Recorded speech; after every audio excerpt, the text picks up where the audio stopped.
Halo, luto-luto man yan, kusineran guys. Ayan, gisa-gisa tayo, magluluto tayo ng black beans. Alam niyo ba yung black beans guys? Gisa-gisa lang, gisa-gisa lang guys. Ayan, ang gagawin ni kusineran.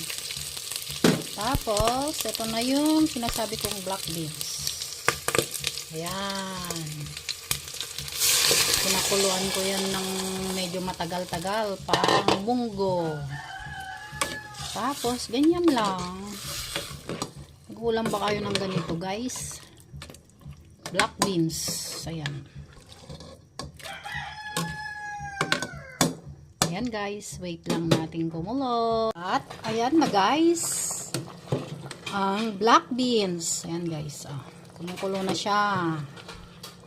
Parang munggo lang to guys. So, ayan na. Then, pwede na yan. Ilagay na natin ang pinaka-the best na sahog. Ayan. Ampalaya. Ayan. The best yan guys. Parang munggo lang yan. Oh.